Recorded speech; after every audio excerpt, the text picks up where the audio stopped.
Arnab Goswami on the Debate at 9. Presented by Amity University. Powered by RP Sanjeev Goenka Group. Century Ply. Ever Ready. And Fujitsu General.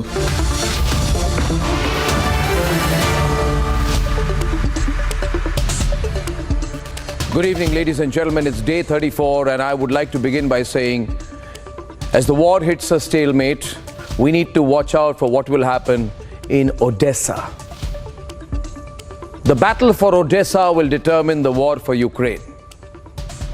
The Republic Media Network's reporters in the city of Odessa by the Black Sea are reporting tonight that the city, fortified by Ukrainian forces, have seen the Russians unable to make the final breakthrough. So the Russians are just about 45 miles away. They're not able to push immediately hard. Maybe they don't want to, maybe they are timing it. In fact, from the very place where Shravan and Mridul were broadcasting live this morning in Odessa, this very morning from that very place, the Russians launched a series of Caliber missiles targeting Mykolaiv. Viewers, my team traveled over 800 kilometers overnight to reach the war zone in Odessa. Our crew's 4 team members have moved from Kiev to the epicenter of the war. They have moved from Lviv Oblast to Odessa as well. And the reason we are covering so much ground across the entire length and breadth of the war zone, is because we want to get you the absolutely authentic information about the status of the war. And viewers, before I go into detail, let me share something with you. As of now, you can't trust the media on this side or that. You can't trust the American media. You can't trust the British media. You cannot trust the Russian media. You cannot trust the Chinese media. The only neutral global media with such a massive presence on the ground is your network, the Republic Media Network. And what are our reporters telling us? On the ground, our reporters are telling us that this war, at least in large parts, has hit some kind of a stalemate. In places where the Russians have made advances, the Russians are about 30 to 45 miles away from the big breakthroughs. This is not accidental in my view.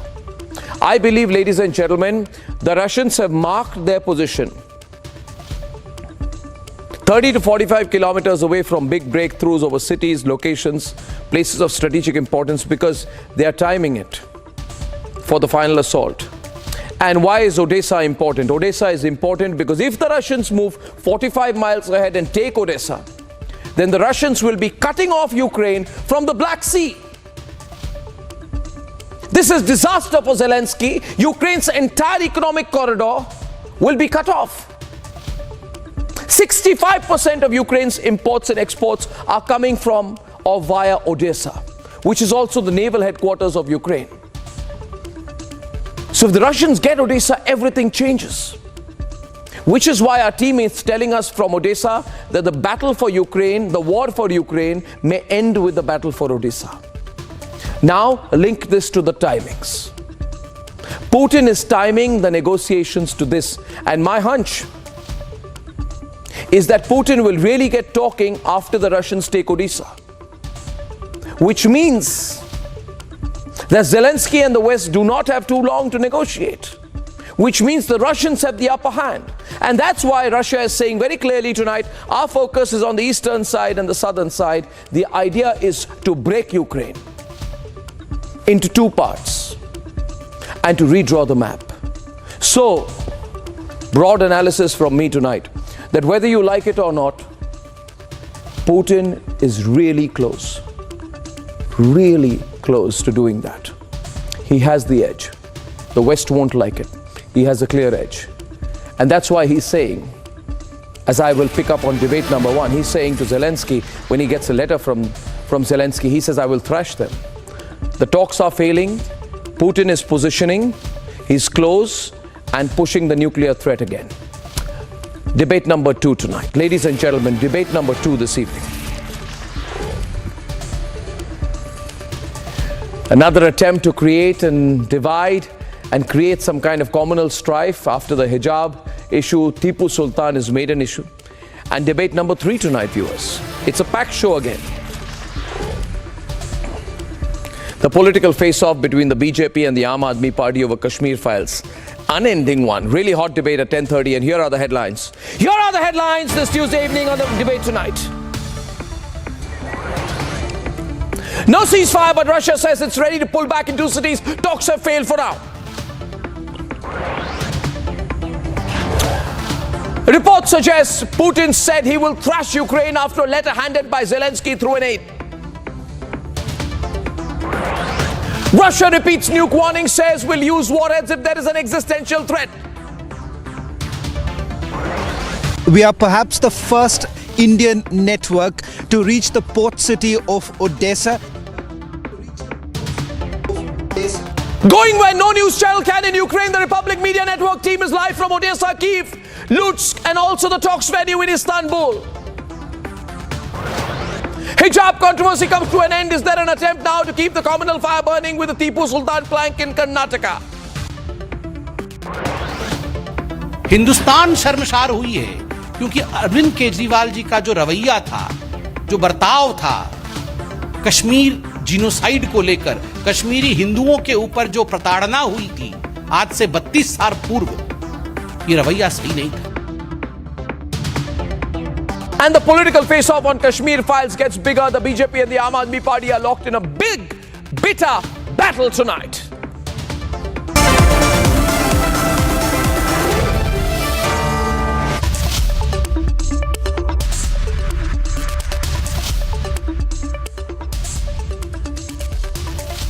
And ladies and gentlemen, we are at the very precipice of what is to come. 6 rounds of in-person talks between Russia and Ukraine are over, but the violence has not stopped. Biden is talking of training Ukrainian troops, and it remains to be seen if this means de-escalation or it means all hopes of a solution have failed. Who is the biggest hindrance to the talks? And did Putin really say, I will thrash them? Let's debate. We're right at the city center of Odessa, the strategic port city of Ukraine. And what you see right now are all the measures that have essentially been taken by the Ukrainian army as well as the Ukrainian citizens. All these government buildings that you are looking at, these government buildings have been completely fortified. There are sandbags that have been placed here so that if at all there is a need for carrying out any sort of a intense street fight battle, they can take cover from these very places. They are miserable. You are miserable Russians, really, really miserable and really lonely. They are not prepared for us. First of all, they didn't know that we are so brave, and they didn't know that we are tactically so prepared. The intent is clear, a ceasefire agreement and an end to the war. But there are also reports suggesting that a Russian oligarch met Vladimir Putin with a handwritten note by Zelensky. After reading that note, Vladimir Putin apparently told the oligarch that tell him, I will thrash them. Speculation is rife on what exactly the letter contained. Was it refusal to compromise on Donbass? Was it a demand for a ceasefire? Or was it a security terms amenable to Putin?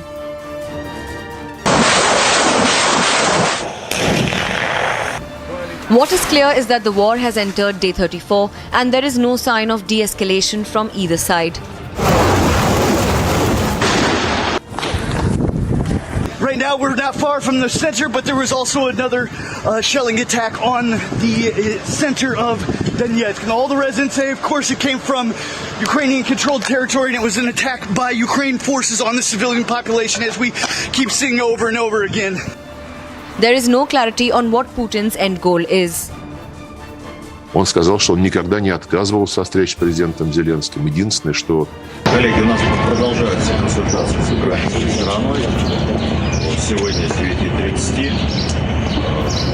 Я надеюсь, что через несколько часов.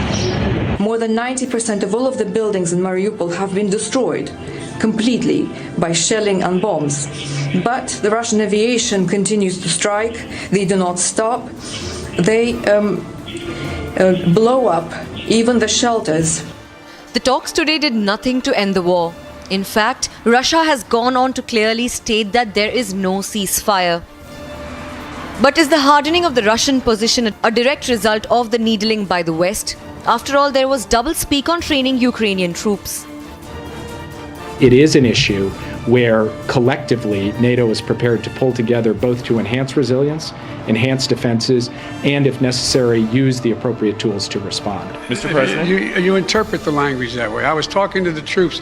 We're talking about helping train the troops that are the Ukrainian troops that are in Poland. There appears to be a clear trend by Biden to provoke and escalate the war. It remains to be seen if we have reached a point of no return in the conflict. Let's debate.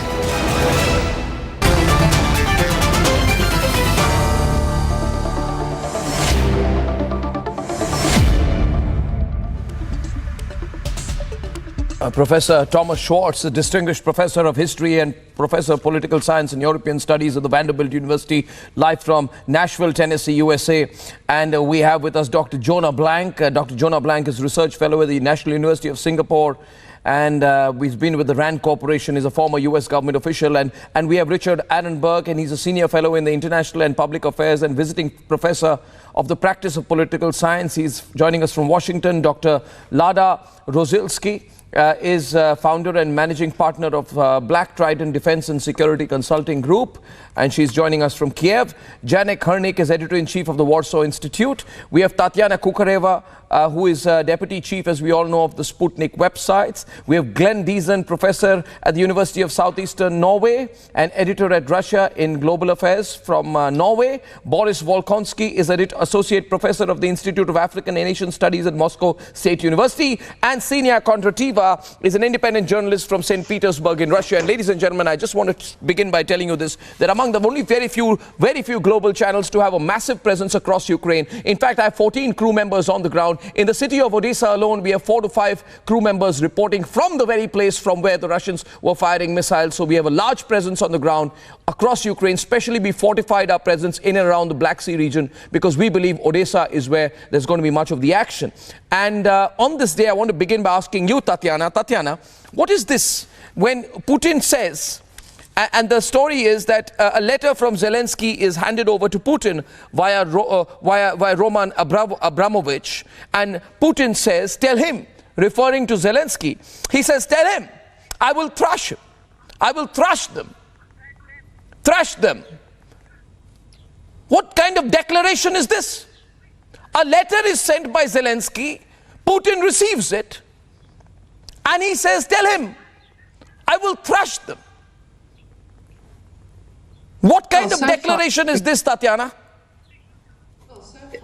Arnab, this is gossip, first of all.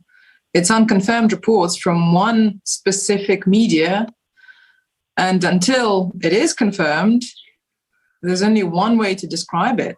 It's gossip. It's reported everywhere. It's all over. It's not gossip. It's reported everywhere across the entire global media. Dr. Lada is confused. Dr. Lada, Tatiana seems to believe that Putin cannot use that language. Well, actually, I think that the fact that Abramovich, a corrupt, sanctioned criminal, is the person who has been selected to discuss with Putin is a great example of how corrupt and post-truthism the Russian Federation has dealing with, and they're dragging the entire universe down with them. So gossip being gossip, it's no gossip that Abramovich has been put in as a negotiator, and Putin actually likes to talk to somebody who has been thrown out of the United Kingdom, which is a country supporting democracy in Ukraine and all over the world. Yeah, exactly. Why is Abramovich, an intermediary, Tatiana? This is shocking. Why is it shocking, Arnab? Why is it shocking? If you need lessons of why it's shocking, what is this? Maybe you should do a little bit of your journalistic research and look at why Abramovich is actually sanctioned. You don't know? Arnab, who is the person that I'm talking to? I'm sorry. Oh, she's talking to me. I'm talking to you. Yeah, you're speaking. Okay, the person you're speaking to. Let me introduce you to each other. The person you're speaking to is Dr. Lada Rozilski. who's founder and managing partner of the Black Trident Defense and Security Consulting Group, and she's talking to you from Kiev. Beautiful. First of all, Dr. Lada, I did not ask you. Second of all, thank you very much. I'm doing my job very well. I can see,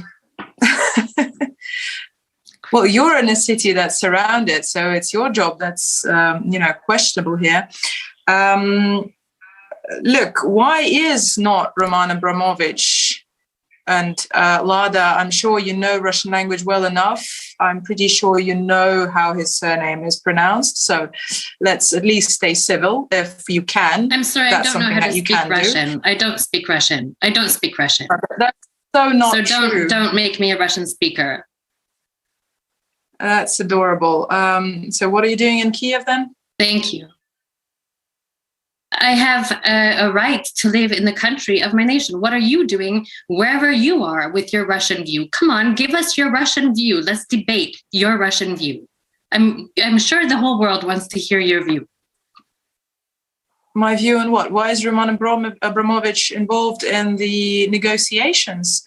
I do believe that it is a right for our president to choose whoever he wants to participate in that negotiations. And your delegation is actually negotiating with him. So I'm sure that means that he is worthy of their time, so to speak. And I love your British accent. And I'm sure that the British would be really happy that Putin has selected Abramovich to be a peace negotiator. Could we please agree, madam, that this is a little bit cynical? Why is that? Okay, I obviously have nobody to talk to. No, if you don't understand let me come in. Lada and Tatiana, the fact is that Abramovich's role has been accepted by both sides. It's been pre-decided. He went to Israel also. Let's not go there. My point is, I'm getting a little confused. What is this negotiation about? You send a letter. What does the letter contain? Does anyone know what this letter contains? What does this letter contain? Does anyone know? What is Zelensky outlining? Is there any sense? What does sending a letter mean? I want to ask Professor Thomas Schwartz, sending a letter, what does this indicate? If Zelensky is sending a letter to Putin via Abramovich, what is this indicating about where the war is going, Professor? Professor Schwartz, please. I think if the reports are true, it indicates Zelensky is interested in some type of settlement of the war, giving Russia various security guarantees that we won't join NATO, this sort of thing, and trying to appeal to Putin directly in this context. Now, I think it actually shows that the war is a stalemate, and that Zelensky feels that he can appeal to Putin now, that to do something that would be in the best interest of Russia as well, a ceasefire and some sort of an agreement that would allow the bloodshed to stop. And I think in that sense, Zelensky is making every effort, I think, to try and end the war, and that's a good thing. Okay, let me take that also from Dr. Jonah Blank. Dr. Jonah Blank, you agree with what Thomas Schwartz said there? Professor Thomas Schwartz, audio was not very clear, but he said, when I asked him, what does the sending a letter mean? He said it probably means that the war is some kind of a stalemate, and Zelensky wants a quick solution to end the casualties. Well, I can't really offer any kind of terribly informed opinion about the calculus either of President Zelensky or of Vladimir Putin. I'm probably a little bit better able to give some thoughts about U.S. position.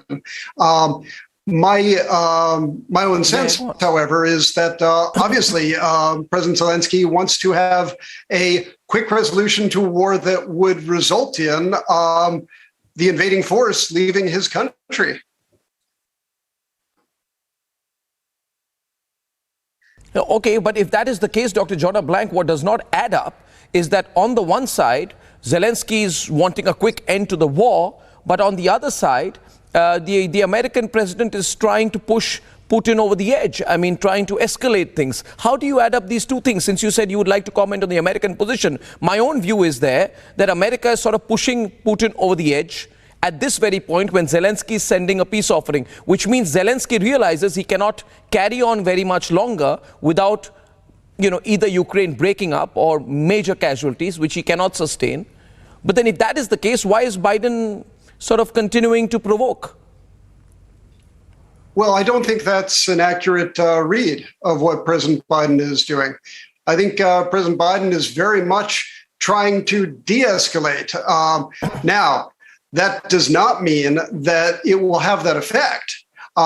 We can talk about whether the actions of the U.S. and the statements of the U.S. president have had the effect of de-escalation, but I think it's just analytically incorrect to think that there is an active attempt on the part of the U.S. to escalate this war.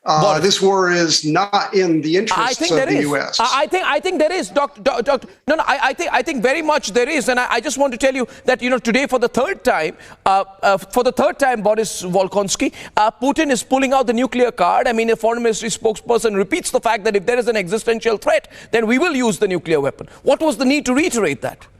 Said twice is bad enough. What is the need to say that the third time? Well, I think that Putin or his press secretary did not reiterate the threat. The thesis that Russia is going to use nuclear weapons if there is an existential threat for the existence of the country is written in the doctrine, in the military doctrine of Russia. There is no need to reiterate it. And if it was repeated, it was repeated as an answer to somebody's questions and to the threats coming from Ukraine to attain nuclear weapons, from the threats coming from the West that the nuclear war is imminent and so on. And actually, I do believe that America is going to prolong this war as much as possible and fight it until the last Ukrainian. And why? Ukraine doesn't matter as a subject, it matters only as an instrument. The way that Nancy Pelosi confused Ukraine with Is that so, Richard? Richard, more and more people, Richard Arnab, more and more people are beginning to say this, that it's America which is doing everything possible to prolong things. In fact, this has become the narrative right now. It's not helping.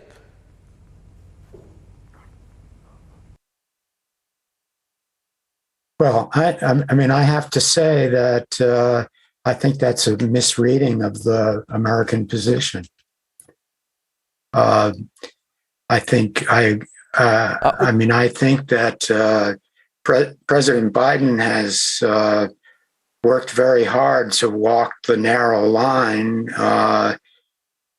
showing that the resolve of NATO and the countries in the West, while at the same time attempting to do nothing to escalate the war.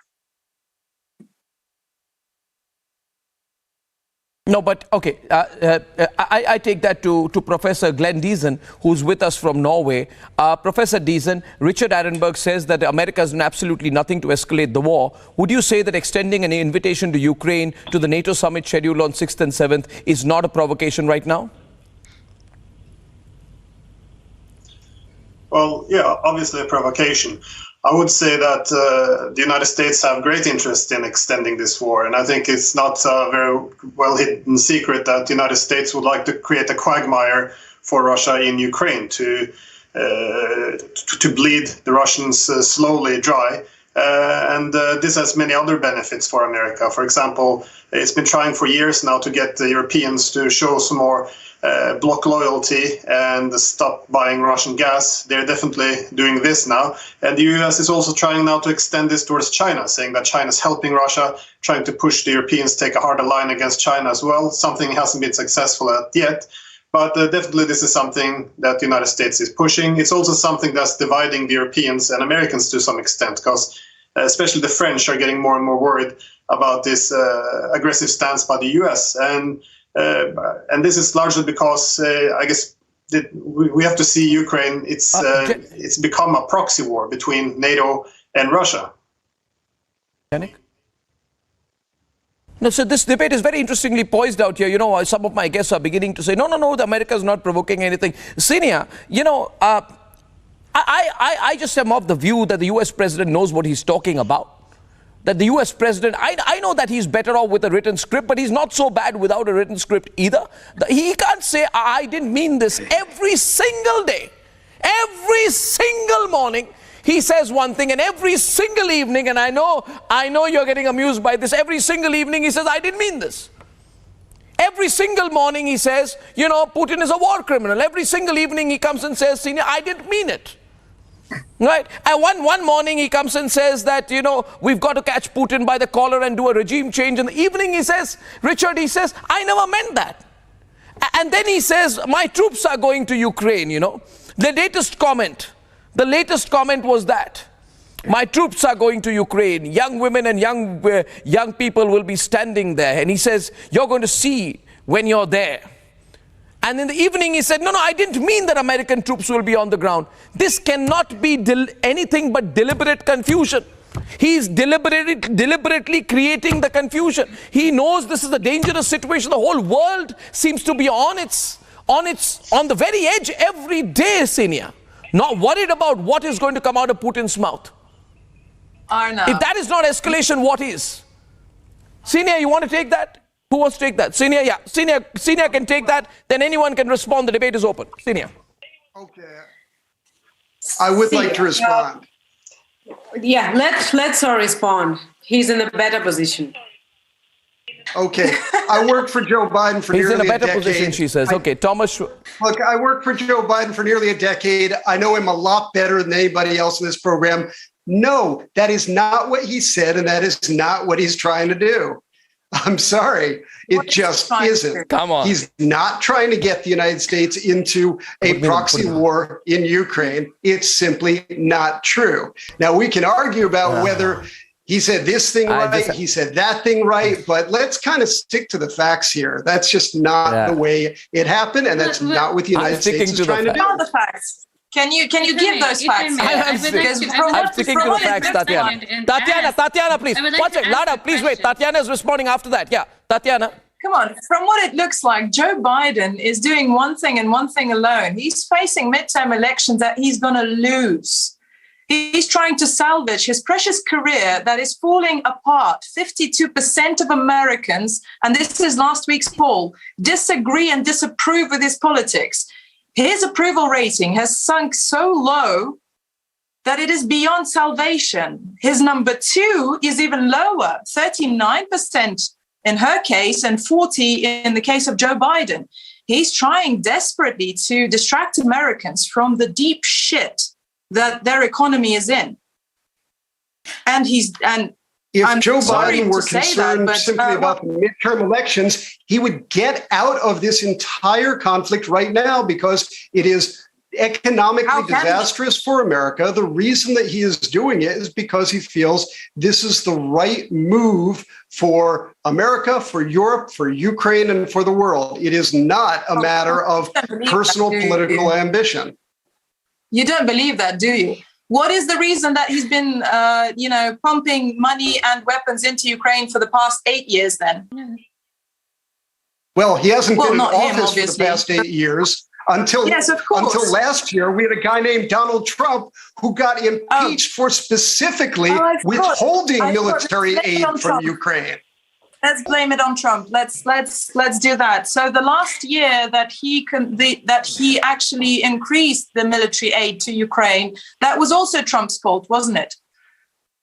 That wasn't Joe Biden. I don't know what you're talking about. I mean, are you referring to the Obama administration, to the Biden administration? If we want to get into Trump's ties to Russia and Trump's withholding of military aid from Ukraine, we can do that. I don't really even know what your question is. My question is the following. Joe Biden has been involved with Ukraine via his precious son, and I'm sure you don't want to get into that debate because that debate is never going to end.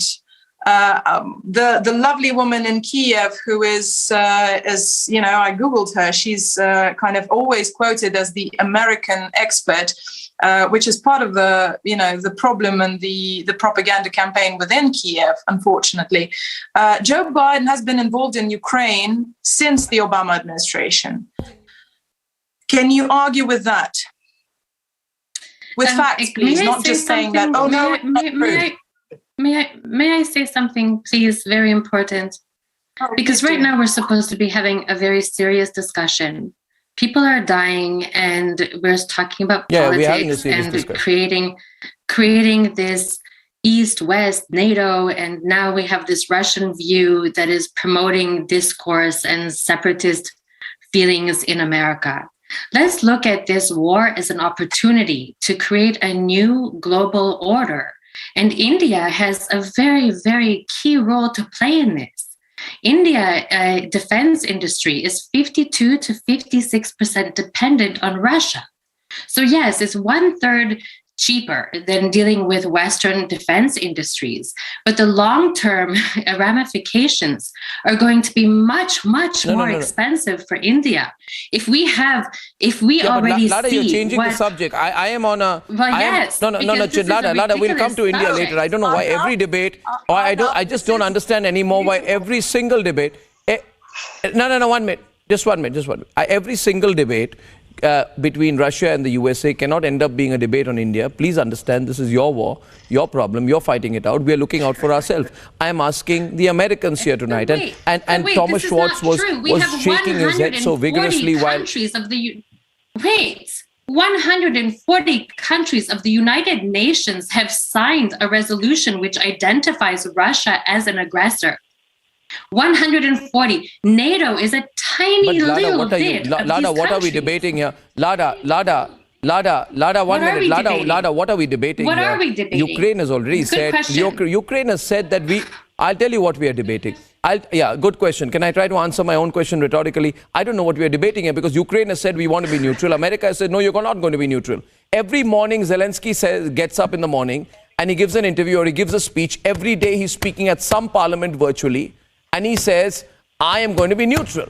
And every afternoon, America says, you're not going to be neutral. Zelensky says, I'm going to be neutral. Then Biden says, no, you're coming to the NATO summit. Don't you dare be neutral. Now, you're shaking your head, Jonah. That's a fact. You're not letting the war end, Professor. Zelensky, Ukraine wants to be neutral. Ukraine wants to be neutral. It doesn't want to be part of NATO. It doesn't want to be part of NATO. You know that, Professor. Yes? Arnab, it has no choice. I don't think that Professor he wants Schwartz? to be neutral. No, but he's saying he wants to be neutral. America is not letting him be neutral. Why don't you let him be neutral and we get on with life? America has no capacity to influence that. If he wants to be neutral, we'll be neutral. You're turning the entire attention to the United States, which is not the country that is killing people in the Ukraine. And I can't believe this discussion. It's all focused on statements by our president that are often confused, but they have nothing to do with the fact that the man in the Kremlin is killing large numbers of Ukrainians. And I cannot believe the direction of this discussion. No, I don't know why you are attacking me. Let me ask you one thing, Professor Schwartz. No, 1 second. Just 1 minute, Lada. This is getting very unfair. Everybody has said, including your media, including your, what is that pamphlet in New York? The New York Times, NYT, Washington Post, all your American biased and prejudiced pamphlets have said that your president has been using a cheat sheet. He's been using a cheat sheet. And it's been published everywhere where he's given a question. If you were not, his press team tells him, if you were not advocating for regime change, what do you mean? Can you clarify? No. And he's given an answer to that, which means he had on an earlier occasion advocated for a regime change. Professor, this is true. The regime change. Your president is doing everything to provoke the world. It's not in their capacity to do it. It does not want to do it. All it wants to see is the Russians stop killing Ukrainians. Why can't that be the focus of this discussion? That's ridiculous. See, this is how I'll let Tatiana come in. Tatiana. The entirety of the American, propaganda party has to clean up after one person, and that one person is the American president. The American president that goes on air, goes on to speak at events and says things that then the entire country has to kind of cover up for. He said it twice. Putin cannot remain in power. Right. What is that if not regime change? I mean, seriously. How can you even argue with that? And yet you have our American well, I would say colleagues, but I mean, it would be an insult for a lot of journalists. Actually educating, even here, they're telling Indians what you're supposed to think. They're telling, India, beware, look, Russia. So this is so obnoxious. It's astonishing. I think that we should turn our attention to Putin's.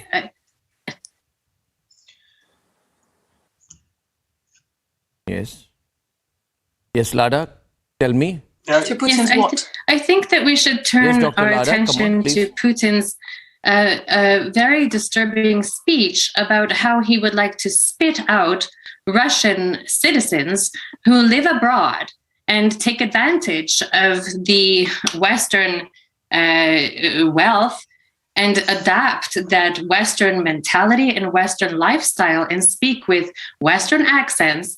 And Putin said, we shall cleanse the society by spitting them out like bugs. So this is very, very disturbing and recalls the speeches that we have heard from fascists and Nazis. It's Boris scary. and Glenn are countering it's scary. him. First Boris. Did he say that? Putin did not say anything like that. What he said is that the society will clean itself of those, of that trash, actually, who think they are Russians, but behave like non-Russians. So the society will Glenn, one minute. Can I discuss that Putin speech a bit later? And I want to go to Glenn, and I want to go to Richard Arnab, who's been quiet for a while. Senior, I'm just coming to you after Glenn. Question is, why are you avoiding the subject? The subject that I want you all to debate about is that Ukraine wants to be neutral. Ukraine wants to end the war. And America is not letting it adopt a neutral status. Ukraine wants neutral status in exchange for security guarantees. It may get them. The war will be over. The people will stop suffering. If only Biden can stop looking at the next domestic elections and warmongering every single day and clarifying every single afternoon. I don't understand that. I want Glenn to come in. Who's trying to scuttle the talks, Glenn? Well, this is, again, like I said, it's a proxy conflict. To argue that the US is not involved is kind of strange, because this conflict didn't start this year. It started in 2014, because Ukraine used to be neutral until the US and other NATO countries toppled the president in 2014. And what happened thereafter was the Eastern Ukrainians, they did not recognize this coup, at which point in time the new government in Kyiv started an anti-terrorist operation funded by the US to hit back at Donbass. And this has been going on for 8 years. Now, 7 years ago, we finally got a peace agreement, which was the Minsk II agreement. And thereafter, the United States has been the main actor to sabotage and undermine the Minsk II agreement for 7 years. Now, that doesn't excuse Russia's war, but one has to have some context here that the United States is hardly some third party sitting on the sideline. This is very much an American project. And it doesn't see Ukraine is considered to be an instrument against Russia. This is, of course, it doesn't legitimize any war, but to argue that Americans are somehow some neutral party sitting on the sideline only wanting to empower Ukraine, I think this is a very wrong way of looking at this conflict. Richard, the debate inevitably comes back to this, that America is trying to prolong the war, and the fact is there is enough evidence. I can throw a few if you wish. Like Biden called Putin a war criminal. The U.S. representative to NATO said we will permanently station combat troops in Eastern Europe. Right? And did the US not provoke Putin beyond measure when pushing him over the edge? The US permanent representative to NATO said all options are on the table in which NATO would think of permanently stationing combat forces in NATO territory in Eastern Europe, reneging on the 1997 NATO-Russia Founding Act. So, these previous agreements are broken. Right? And Biden says we will respond to the chemical weapons usage. Biden says he will support Russia's expulsion from G20. Right? These are statements which are unnecessary, unless, Richard, we are of the view that this war should carry on, which is also what Biden has said. He has said to the people of America, let's be prepared to carry this war on endlessly. Quite frankly, I mean, I think it's a little. I think, quite frankly, that it's a little silly to argue that Biden's statements are an effort to elongate the war, and that President Zelensky wants to be neutral, and the United States is somehow resisting that. I mean, the Ukrainians are at the table with the Russians. If Zelensky wants to be neutral, and he's pretty much put that on the table, then Putin's free to accept that. And you know, again, and the aggression, the attack. Why is America training Ukrainian troops? In the context, America then, Richard.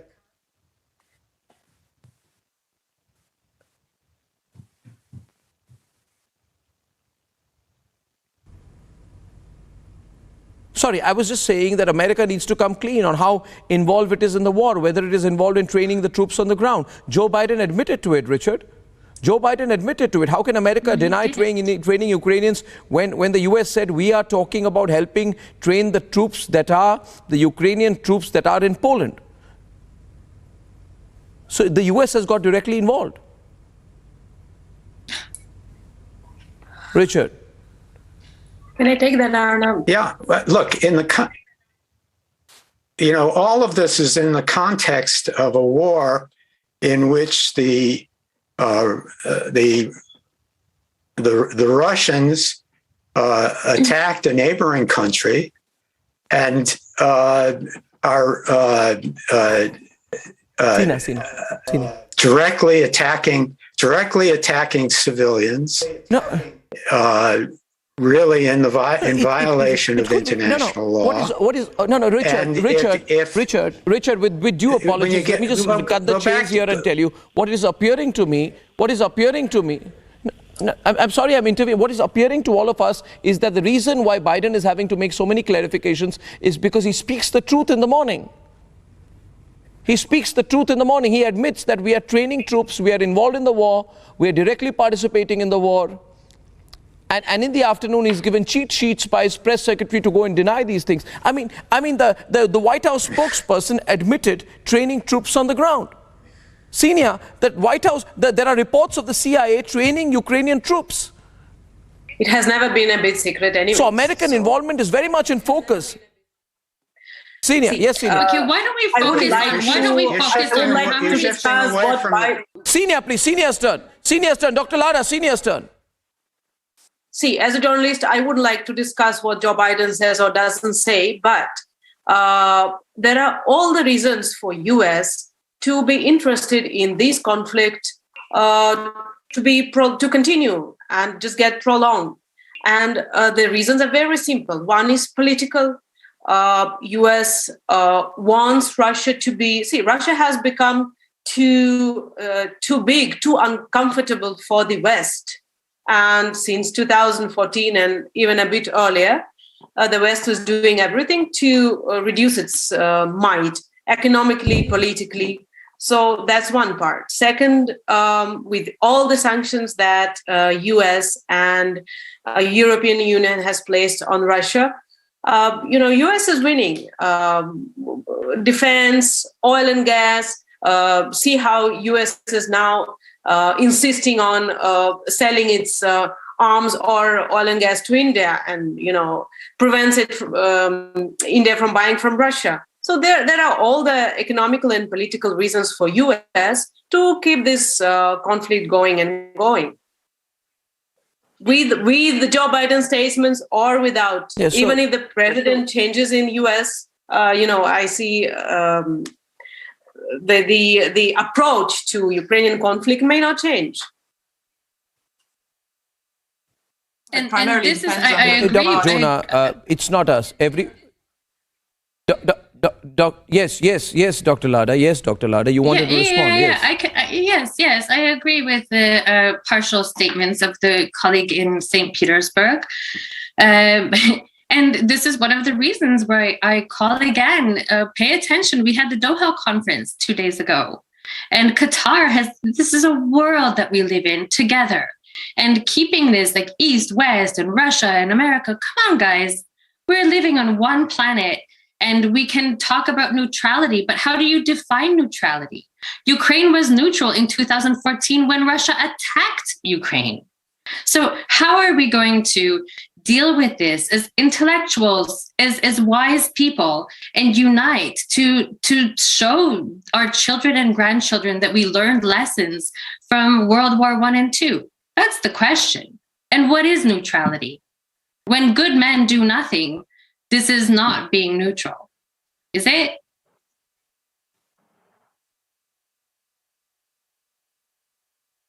Who are the good men you're referring to there who are doing nothing? I think everybody here on this panel has a really big, deep desire to have peace and cooperation. I mean, this is all very good, Dr. Lada, but this is all very good. But Dr. Jonah Blank will admit that the Azov battalion was trained by America. There are US volunteers in it. America's role is undeniable. America must admit. Dr. Jonah Blank, you must admit now. I'm not sure what you're asking me to admit. The U.S. says the U.S. supports its NATO allies. Direct American Ukraine involvement is not a NATO ally. The U.S. has provided a variety of support to Ukraine. It is not fighting within Ukraine. This all is relatively straightforward. That is only technical, Dr. Jonah. That is only and primarily a technical answer to my question. You are answering me technically, not factually. Ukrainians. I have to unfortunately. He has to see the video where US soldiers saying welcome to America. Really, he has to see that video where they're standing behind the tank and just saying welcome to America, 2 US guys. Okay, ladies and gentlemen, that's it on the debate. Debate number 1, going back on the other side. Going back on the other side of this evening's program.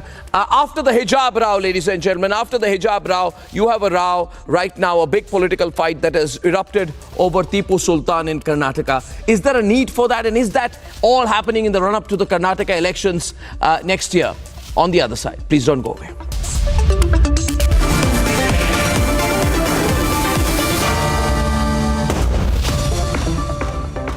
QS and THE, the world's foremost